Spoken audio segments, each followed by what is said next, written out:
Welcome to our session on networking for school leadership policy development. For those who are with us the first time, I would like to introduce my colleague, Nora Revai. She is going to moderate the panel session, and she will also introduce the panelists. My name is Adel Csernovitz, and we both work at the Tempus Public Foundation in Budapest, Hungary. Before I give the floor to Nora and the panelists, I would like to give you a short introduction to the context of this session. We received 18 national and regional networking reports from 16 countries, plus one report from the European Federation of Educational Employers and ETUCE. The information I'm going to give you are based on basically on national networking. As for the main activities, I can tell you that the most popular activities were informing network partners about EPNoSL ideas and findings, sharing resources, and organizing online or face-to-face events. This year it wasn't compulsory to organize a face-to-face event, but the majority of the partners had organized one. Also, learning groups were organized or surveys were undertaken. Partners were very creative in doing activities. For example, in Lithuania, we experienced that EPNoSL webinars were combined with face-to-face meetings. That means that every time a webinar was organized, a group of school leaders met and they watched together the webinar, and after that they had the possibility to discuss what they have seen, and they could express their own opinion or bring in their own aspects. For example, in Austria, there were expert group meetings organized, or there were some publications as well.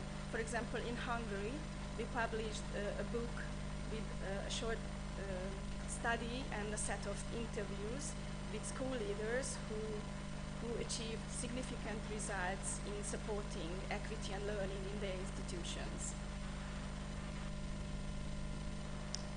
Well, altogether, there were 77 events reported, which involved a large number of stakeholders. And now I would like to make a spontaneous survey among you. So what do you think? How many people, how many participants were directly involved in these 77 events? So please, I tell you the options. Please raise your hand if you think that the number is between 4,500 and 5,000. Thank you. Please raise your hands if you think that the number was between 5,000 and 5,500. Okay, and please finally raise your hands if you think that the number was between 5,500 and 6,000. Okay, and the number is? Another option? Do you have a suggestion? So, the number is? So, yes. Of course, these are preliminary results, so this number can be even higher. And finally, I would like to tell you a few words about regional networking. We consider that regional networking was understood in different ways. Firstly, it was understood as a cooperation among the regions of a country. And secondly, it was understood as cooperation with other EPNoSL partners from all over Europe, or as a cooperation with neighboring countries. So if we consider the Baltic network or the Nordic countries, and there were also some bilateral cooperations. So thank you very much for your attention, and now I give the floor to our panelists and Nora.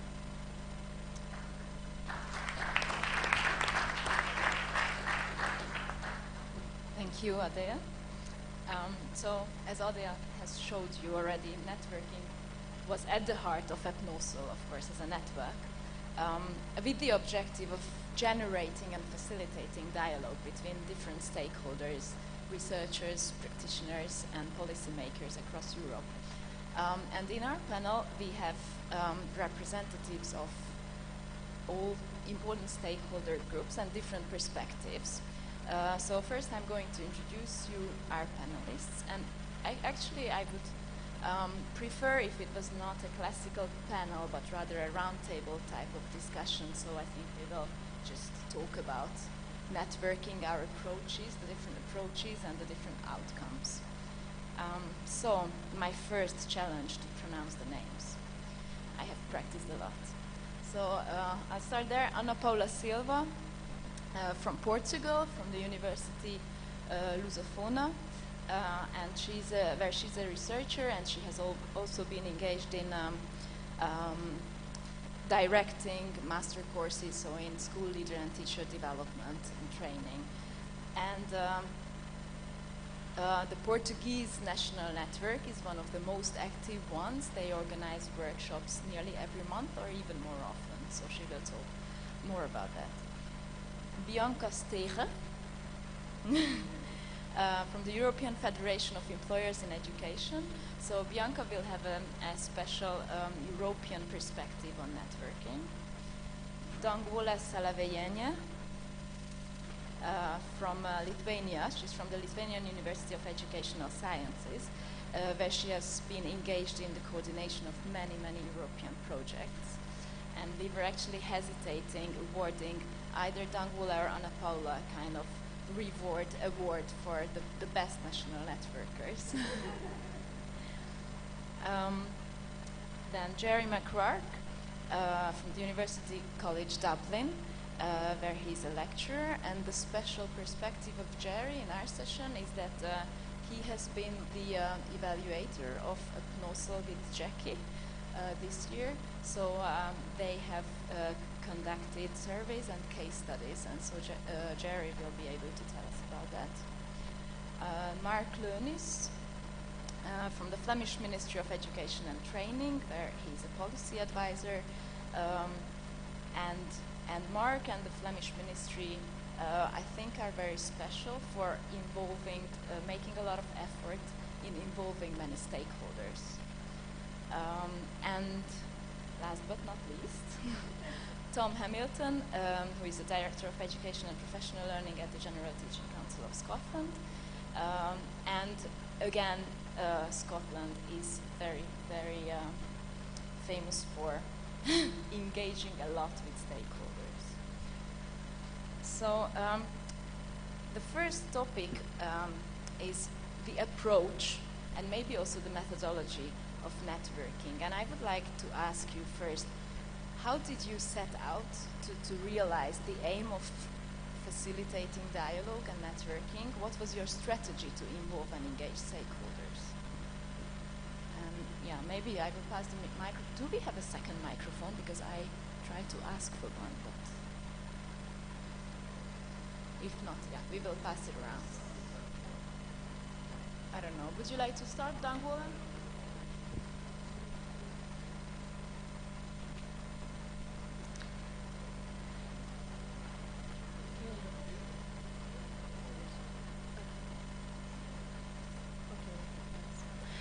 Thank you very much for your interest in Lithuanian networking, and as Nora and Adel have asked me, I will share with you some our secret of success in creating and developing network. And I would like to split the development into two stages. The first stage was the first years ago we started to take part in EPNoSL activities. We used one strategy, having an aim to inform about EPNoSL, etc. And at the beginning of the third stage, we organized creative intervention and started to use another methodology, innovative, more productive, which I will present later. At the beginning, I would like to say some words about the main factors influencing success in networking. And I would like to mention that one of the factors is inspiration, what we are bringing from the events like this. Every time when our team coming back from PLAs of EPNoSL, we are coming with positive energy, and we can share this positive energy in our organization and in educational community, and it's very, very important. As you understand, but to renew educational system being closed is very difficult. It's more easier when we have support group, means EPNoSL. Another very important factor is support group what we have in Lithuania. And right now I would like to send gratitude to Director Humanidades and other colleagues at the university and the educational community who supports in networking and in taking a risk and going ahead and going to knowing sometimes where and how to go. So it's very important to have the support group of positive people. And also I would like to send gratitude to all the EPNoSL group who help us organize and conduct the EPNoSL event, international event in Vilnius, PLA event. This kind of events help us to attract attention to school leadership problems for equity and learning. So it really was very helpful. So during the first stage, we tried to raise awareness in educational system, increased among different organizations and individuals. So, and we achieved that many individuals joined to webinars or other activities organized by EPNoSL. So, as I have already mentioned, that at the beginning of the third period, we wanted to work in the new innovative way to organize our activities in a more productive way. And we wanted to create the links between activities organized by EPNoSL, international activities, with activities we are doing Lithuanian national activities. So the main keyword of our stage 2 is links. So we tried to make links between schools, links between individuals in the school, organizing their teams, and by creating the links between national community, educational community, and EPNoSL community.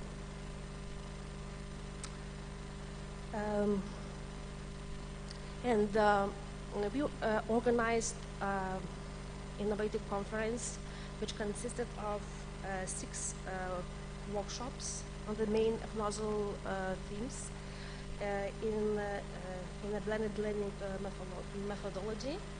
And this conference helped us to deepen our knowledge, understandings about school leadership issues in the European context. Also, it encouraged people from national community to rethink our national political practice, policy and practice, local policy and practice. And this way of meeting messages from EPNoSL was really very productive. very influencing, and people became motivated, interested, and looking for further cooperation in a global context. Thank you very much, Danguolė. What I got from it is inspiration and commitment. Maybe were two keywords, definitely, yes. And links. Maybe I would like to ask Marc to follow up, to have a different perspective from the policy side. Thank you. What we tried to do in the beginning of the project was a classical one. Go talk with our usual stakeholders, being the unions and the employers. But real soon we decided not to go that way, but take another step and invite school leaders to the industry for an informal chat. Let's talk about school leadership, what's important, what are topics we should talk about, and then discussed with them, should we start a network on school leadership to spread those ideas. But we have a lot of networks in Flanders between school leaders, between unions, etc. And adding another network would not add more value. So we're trying now to go the other way. Reach out to the networks that exist, present the information of EPNoSL, the topics that we're interested in, and just exchange ideas. Another thing that we did was invite our stakeholders, being representatives of unions, school boards, other organizations, and we invited them to join us to a visit to Scotland. We went to the GTC, and asked them how they work with the standards and with all. We went to a local authority in Scotland, talked about their reform, their CPD, and that was a great success because it was the first time that we invited stakeholders to go along on such a journey and directly go into dialogue amongst each other and with our guests. That was very enriching, and we're thinking about going that way by talking directly to the stakeholders on an informal basis, test out ideas, talk about what they want policy to be about, and not work usually top-down and implement and then see what happens. But like in Scotland, trying to bring them in an early stage into the policy-making process, and trying so to get them along on the road so that it's at the end it will be hopefully easier to implement certain reforms. Thank you very much. So this is maybe a different approach in the sense that you found somebody, another partner, and then you responded to your own context with the help of our network, European network. Yeah, Tom? Ladies and gentlemen, I sit before you here a complete and utter fraud, because Scotland is a small country, and I think it was actually very easy for us to spread the word about the project, to spread the word about the network. The organisation I work for, the General Teaching Council for Scotland, is really central to so many aspects of teacher education in Scotland. But we have really good contacts with all the partners, with all the groups that we wanted to talk with.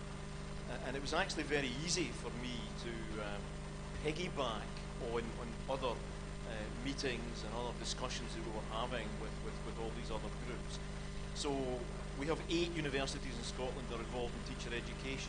We meet with them very, very regularly, so they heard about EPNoSL, say it. We have a relatively small number of unions. We meet with them very regularly, so we spoke with them about it. We meet with the government regularly, so we spoke with them as well. So the challenge in Scotland was relatively easy, I think, in terms of spreading the word about the network. The challenge, the wider challenge for us, of course, was it was supposed to be the UK that was the member of the network. And I think we failed in some ways. I think we failed by not reaching Northern Ireland. I think we failed by not reaching Wales.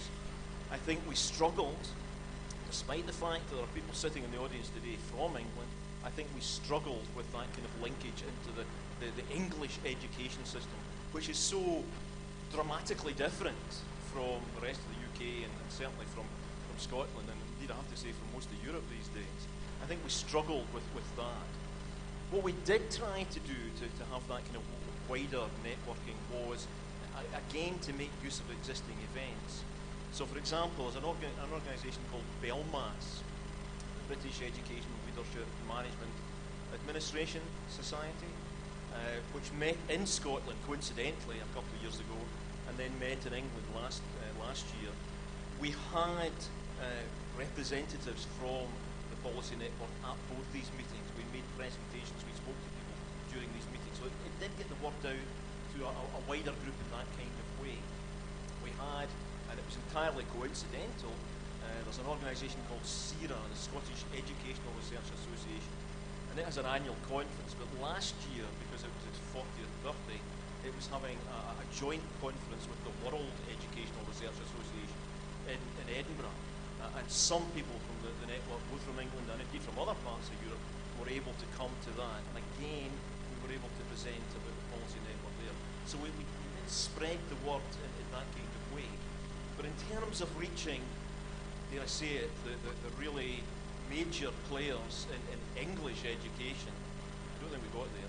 We certainly didn't get there to Northern Ireland and Wales, which had hardly anybody involved in it. So Scotland maybe is a microcosm and maybe a success, but actually there's other areas that we didn't get to terribly well. Yes, there remain challenges still. What we saw from the national network reports already last year is that there were two approaches that could be distinguished, and very often the two were combined.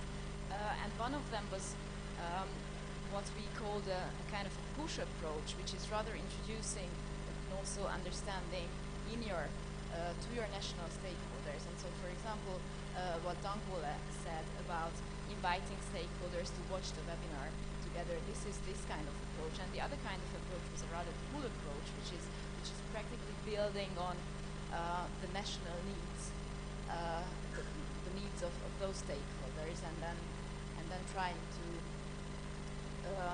to take that as a focus of national networking. And I think probably Paula and Portugal is a good example for combining these two. So can you maybe tell us a little bit about that?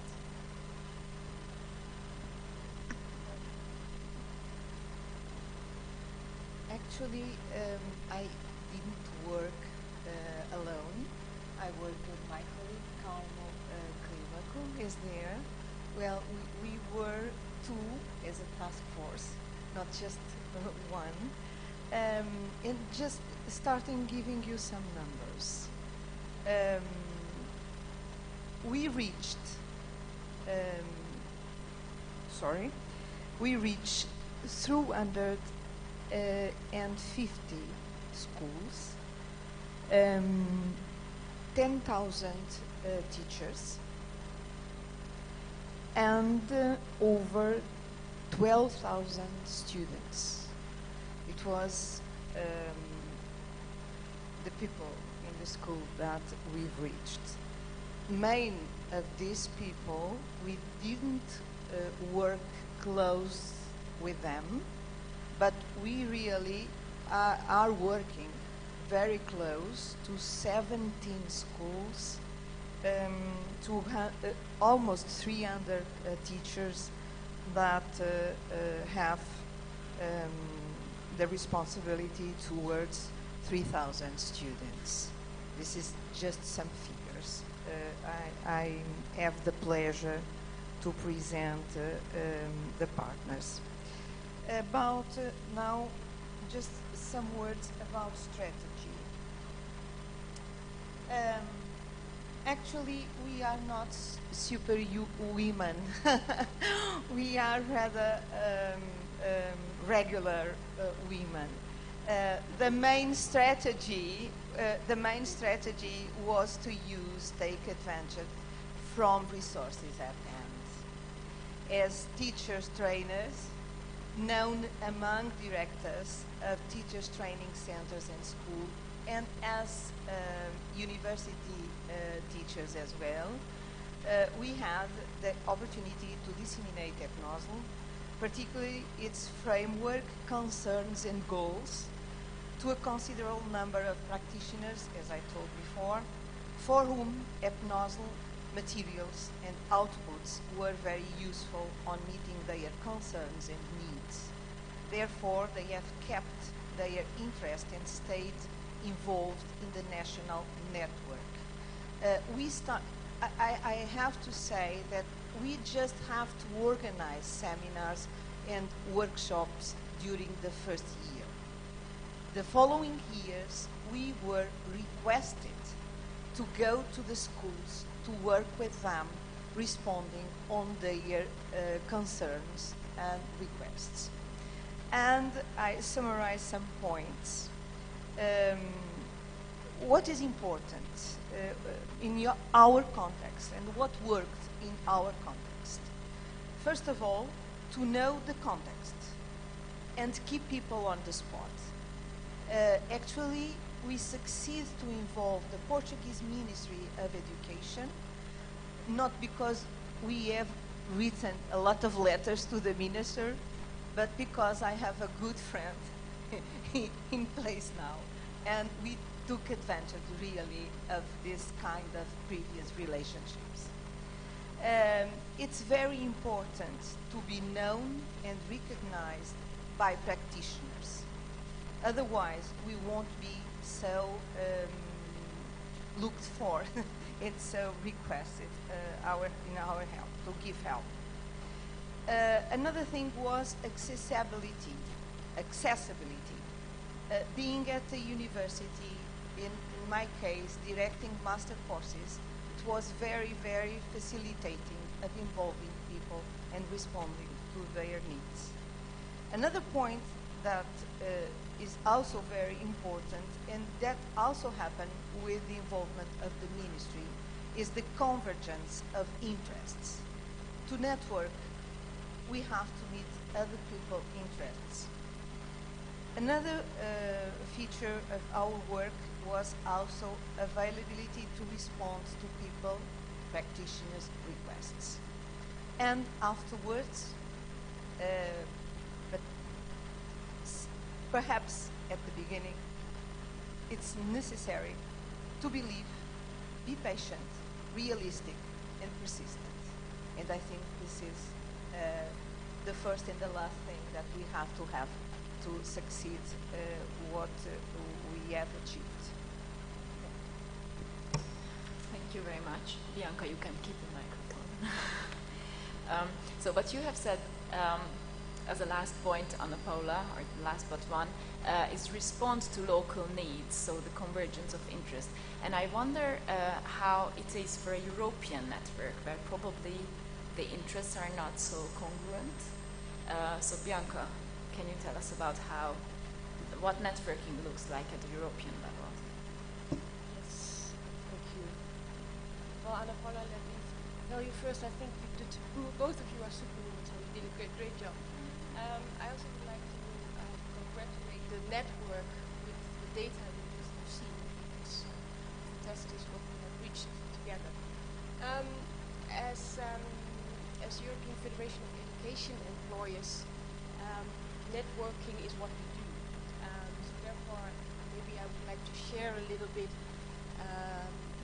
the diversity of our members, since I think that is important to understand how our members were involved, as we did not organize national networks. The diversity is both our challenge and our strength, I have to say, because as education employers, we are indeed very diverse depending on how education is organized in each member state. To give you an example, a lot of Scandinavian countries, the education employers, so the employers of the teachers, are working at local level. So it's the commune that is responsible, so they are our members. Like LGA in the UK, the Local Government Association, etc. In other countries, I think that's half of our members, is the Ministry of Education, who is the official employer of the teachers and sometimes also of the professors. And we have also very much a decentralized member states, and there we have associations, council associations member, as for example in the Netherlands, where it's organized at sectorial level, so secondary education council is primary education council and higher education council are members of our organization. That said, that brings this network in a very strange position, because people are at the table from a very with a different agenda, I would like to say.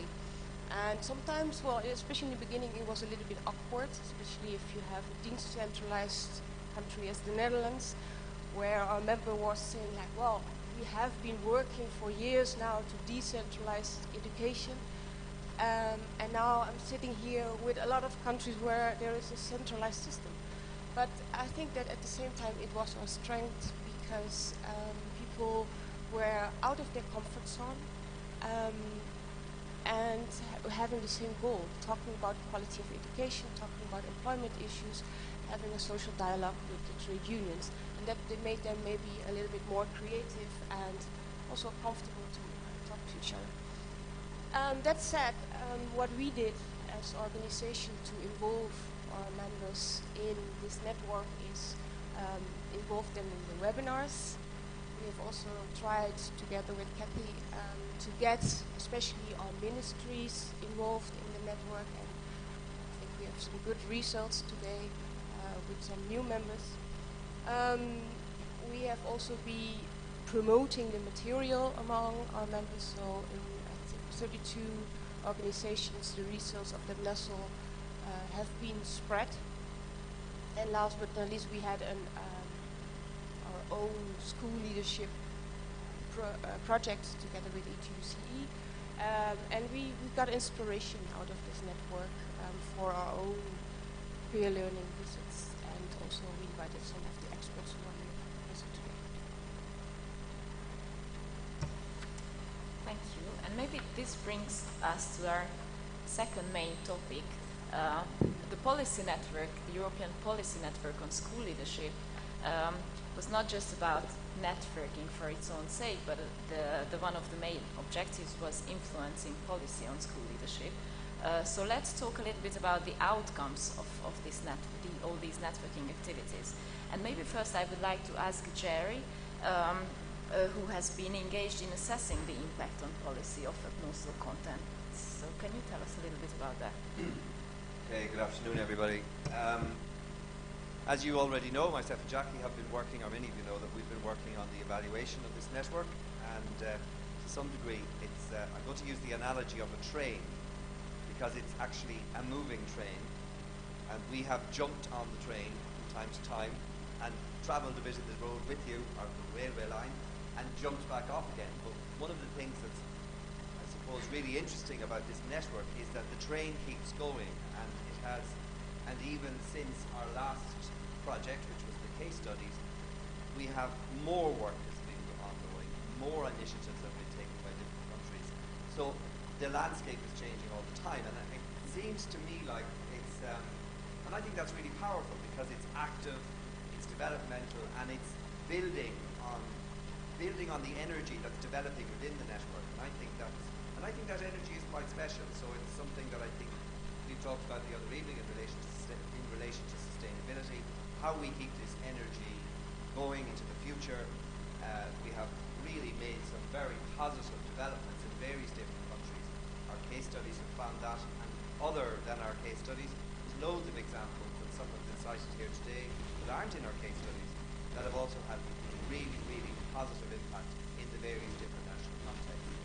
So I suppose the thing about impact on policy, from our point of view, I think, first of all, our understanding of policy has developed over the course of this network, and I think that has been a really positive contribution to the debate more generally. Philip and Carl and Andreas have been teasing through the notion of policy and with the tool sets and around the tool sets. So we do have quite a refined notion of policy, and I think for the purpose, I was trying to summarize it and not reduce it too much, the notion of policy as a series of statements coming from ministries or coming from departments or whatever, but also, and probably more importantly in the context of this network, the idea of policy as a contribution to discourse, where ideas and concepts and various different ways of working with those concepts become part of the way we talk, become part of the overall conversation we're having with each other, among ourselves here, but also part of the conversations that are happening in the various different national contexts. So that's the broad picture of policy that we have used, and there is a lot of evidence of a lot of activity impacting, particularly on the second part of that policy, the second dimension of that policy in relation to discourse, but not exclusively. One of the things that is it's useful to bear in mind here as well, and somebody I think you just said it there, our diversity is our strength as well as our challenge. But in relation to policy, I think it probably is our strength, because various different network members are positioned differently in the policy trajectory.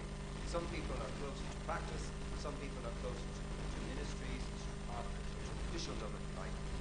And depending on where that person is positioned, and depending on the extent to which in the various different national contexts there is a space already created that the ideas can find a resting place, or the extent to which the individual has the power themselves through their position or their role to actually make space for the discourse and the ideas that are coming from that council, varies according to different contexts. And therefore we have a range, we have come up with, I suppose, or we have ended up with a range of different ways of getting ideas into the policy discussions and into policy conversations. So we actually have quite a rich tapestry of ways of working with policy that we probably didn't have before we started, because we had to be creative within different contexts, within our own roles in different ways. So I suppose what I think one of the things that I'm going to talk about in just a little bit in terms of impact, because I think our understanding of policy has certainly been refined in our discussions here, but our understanding of impact has also been refined. Jackie will be delighted to know that I remembered the fourth one. We have developed a typology of impact, or a kind of a range of different types of impact that have happened. And there is evidence of all of these impacts on policy and on practice in the various different case studies that we've done. And I think in other work that we've mentioned here today, I think that's a phenomenal hit of 5,800 participants in events. I think that's extraordinary. It's an extraordinary number. And it indicates what I said at the start, that the movement of the train, and the fact that it probably is gathering at its speed as we go along. But anyway, the four different types of policy impacts that we identified was one where we had a confirmation as a result of the work of various different contexts, and various different members bring back the EPNoSL work to their own context, and it confirms what's already going on. And I wouldn't underestimate the power of that in helping, particularly in relation to equity, in helping different countries to actually stay with the equity mission. Sometimes people in various different countries with the visa pressures, the germ pressures, everybody is experiencing the same type of pressures, and sticking with equity sometimes needs a little bit of encouragement. And the fact that some countries have used the EPNoSL work as confirming that the work they were doing was valid, the work is very positive. So that was the first one, confirmation. The second one has been where different ideas from EPNoSL have run parallel to work that's already going on. It's not that they're different, it's just that they pick up and they continue on working with EPNoSL ideas alongside other policies that either relate or are slightly different from. The third one is where something has been instigated in the policy and our practice domain directly as a result of participation in EPNoSL. And we have that very clearly in relation to a number of instances where things without EPNoSL, they would not be happening. And finally, we have where, again, similar to a little bit linked to confirmation, is the notion of refinement, where particularly policy initiatives and policy developments have been refined and retuned and tweaked as a result of participation in the EPNoSL. So it's a very rich tapestry out there, and it's been really interesting to put together the data sets from case studies in particular, and I'd like to thank, on behalf of myself and Jackie, those of you who sat and listened to Skype interviews or typed your answers onto questionnaires, and thank you for your time in relation to that. It's been really useful because people gave very freely of their time and were very committed to the whole process, and we had a very good data set to work with, and we're very pleased with the outcome, and I think we should all be very pleased with the work we're doing. I think it's, again, for this evening's conversation, it's just keeping this going now, keeping the energy behind it, I think. We can't do it without you, Kathy. There we are. I would be very interested to hear some specific examples among the members of these panels for this impact. So can you maybe tell us whether in your country you experience or perceive impact in terms of confirmation, parallel processes, instigation or refinement? I'll pick up. In terms of what Gerry said just now, I would be entirely there's quite a lot of good formation and a degree of refinement as well in terms of what we're doing. I'll give you one example. I'll give you two examples. The first example is the standards that we have for teaching in Scotland. Over the life of this project, we've reviewed and revised all of the standards, all the teacher education standards. And there's two things in the standards that I think will be further refined because of this project. One is the need to have something about leadership in every standard. When you're a student, about to graduate, right through to when you become a head teacher, you've got things about leadership where the seeds being sown in the student and then you're actually learning and moving through the field. Like that's one of the things that has been a strength of this project. The second thing in terms of the standard is what Gerry said about ethics. It's about having a higher profile for equity and social justice. And those were standards for a long time. But actually, what we now have in every single standard is literally word for word the same set of values. Whether you're a student, whether you're a head teacher, and we put that in much, much more verbally, I think, than some of the schools. Not just, we certainly emphasise this within this organisation. So there are two potential aspects to what this network will be carried forward.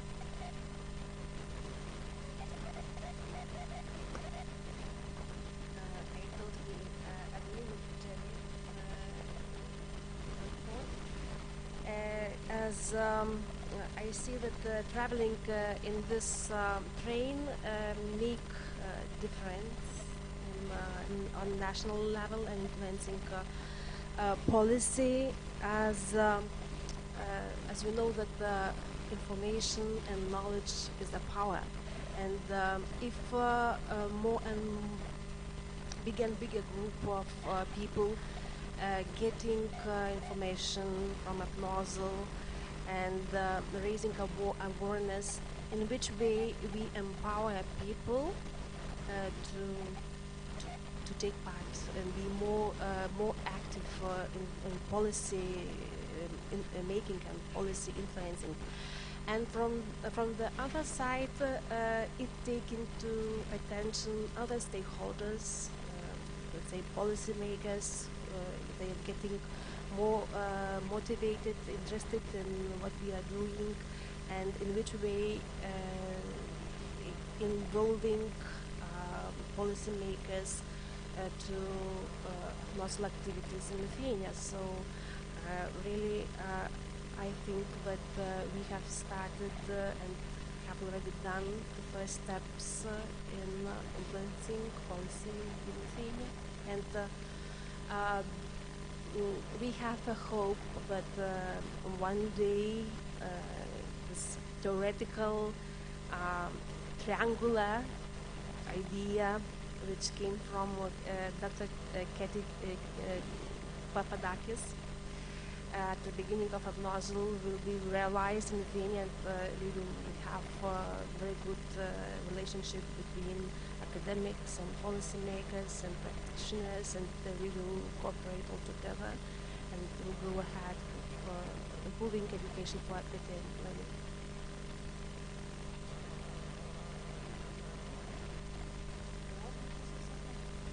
Okay, in the Portuguese case, we can say that in a certain way we have influenced policy at two levels. At the eye level, because of our connection with the staff in the ministry and the level of practitioners in the schools. At the high level, after the kickoff meeting in Amsterdam, we thought that we could design and develop an action plan that was a training course for school leaders with the ministry. But after Nice, they gave up of that idea because in Portugal now, school leaders are very angry with the ministry, and I think they got afraid of the reaction of them. But anyway, the ministry is going to organize an international seminar at the end of June, 29 and 30 of June, because they are, the ministry is a EPNoSL partner, so they have to do something that really with impact. And they organized the seminar, and the seminar is addressed to all Portuguese school leaders. So any school, a Portuguese school leader can go to the seminars, a 2-day seminar. The theme of the seminar is autonomy and school leadership. They are going to raise a lot of important questions. We have the support of EPNoSL, of course, and we have 3 keynote speakers from EPNoSL partners, and I can say that really is a very a very small goal achieved, but is meaningful. Why is meaningful? Because the seminar is addressed to the school leaders. We expect that at least 1/3 of the Portuguese school leaders will enroll. Maybe the majority of the enrolled will attend the seminar, and it's 2 days of reflection at the highest level with very, very thoughtful experts, and this is a good thing. It's the only thing we achieved to get from the ministry, but I think it's really something. At the level of practitioners, I can say that the outcome of networking, and in a certain way, as Carl explained before, it's a policy response as well. We can say that to increase people mutual knowledge, it's very important. Through networking it is possible. To share different kinds of knowledge is also very helpful and fruitful, as scientific, technical, contextual, personal, professional knowledge. It was important, and it is important, to promote confidence, trust, and decrease anxiety as an outcome. And at the end, not the less important thing, is empowering people. Networking, for sure, empower people. Bianca, maybe could you also tell us about your work with the European Commission? Because that's kind of a special perspective in terms of influencing policy. Yes. Well, as a recognized European social partner, we have this so-called privileged status as a speaking partner with the European Commission, and therefore the Commission is consulting us whenever there are proposals on social affairs, employment affairs, etc. We are also part of other consultation done sometimes by DG Education, most of the time by DG Employment. We work in 5 working groups that are under the Education and Training 2020 of DG Education. And I think what's most relevant in here is that we have the tendency to see the European Commission as a partner, and we force them to see us as a partner as well, and that brings mutual understanding and trust, and the best results, I would say.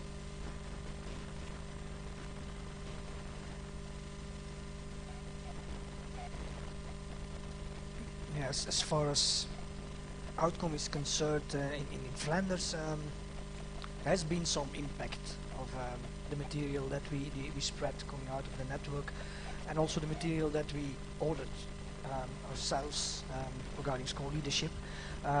One example is we ordered a survey amongst new head teachers in primary education, and we sent a report to all the organizations that develop programs for head teachers, training programs. We got some response on that, and they asked, can we talk about it with you? So we invited them, and as a result, we invited all of the organizations to talk about the results of that survey, and some of them are, in the meantime, reseeing their programs, adapting some of the ideas out of this network. So there is an impact on that level. Another one is that in our division we see it's rather new, networking as a way of joining forces with our stakeholders and influencing our politicians, which in our case we have a new minister for a year who's very into autonomy for schools and who wants to directly engage in discussions with the stakeholders, leaving us as a ministry decide. So we're learning, if we join forces with the stakeholders, we can also reach our goals that way. So that's also something that we learned about it, and I think that's a part that we will follow in the future.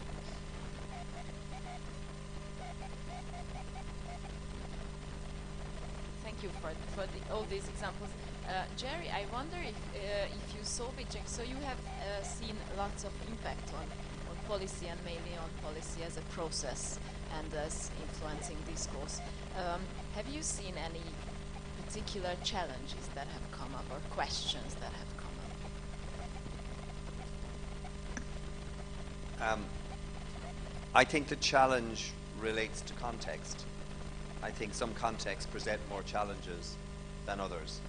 So for instance, I'm not going to name countries, so you can find out later, but in some cases there is a historical and a cultural space for consultation. So some countries, I think you explained it in the difference between England maybe and Scotland, where there's a much more consultative fora exist in different countries. So when somebody who is in this network comes back to those contexts, it facilitates the dispersal of ideas, and it facilitates discussion, whereas others are much more difficult nuts to crack, if you know what I'm saying. It's very difficult for people to find a way. Like for instance, if I were to try and do it in Ireland, there is not any context where academia, the policymakers and teachers and head teachers, that kind of forum doesn't exist. So I would have to do, like the kind of thing that you're talking about, Anna Paula, sort of the networks within networks, where you use your own networks to influence. And I mean, fair means are foul, you can do it, but I think it's much more systemic, and I think it has much more power if it is actually going into a structure and a consultative space, if you have that place already in place. So people they have ways of working developed over time that means that new ideas, they're used to taking in stuff, they're used to hearing different perspectives. And some countries, some national contexts or even regional contexts, don't seek that level of dialogue. They're happier to just do it their own way and consult where necessary with who they view as necessary to consult with. I think that's the biggest challenge. So for some it was a challenge, for others it wasn't.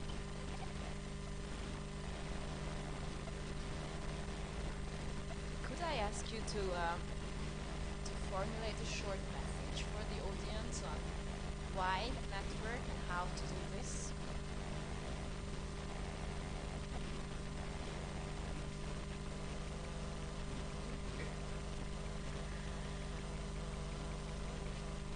So, why? I think that we need common efforts in order to make a change. I mean, common efforts on national level of different stakeholders and common efforts internationally. And how to do it? Probably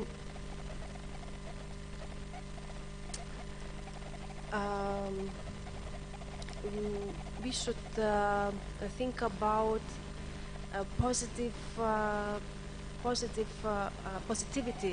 of meeting different people and perspectives. It means we should think about new ways, new possibilities, but open for us communication with different people inside of inside of our organizations, or in our countries and internationally. Because by meeting different peoples, we can create these creative interventions which make a change for the better future. And in this way, everyone wins. So also answering your question of why and how network, I think we should not network because of the sake of network. We should only network if there is a win-win situation. So if you can bring something to the network, great. But the network also should bring something to you. Sounds very obvious, and I think it's also very important that you can identify yourself, or not yourself, your organization with the objectives of the network, and that you feel a kind of ownership with the network, and then it will work, I would say. I would say, I think I already said that. Why to network? To promote people confidence, trust, decreasing their anxiety, and therefore empowering people. It's why I think that networking is useful. How? I have a recipe. And the recipe starts with taking stock of own resources. Take advantage of them. Be attentive to other people's needs. Find convergent interests. Give first. Dare to try. Reflect on fails. Give up what fails without remedy. And, or, if it is too hard, push further what works.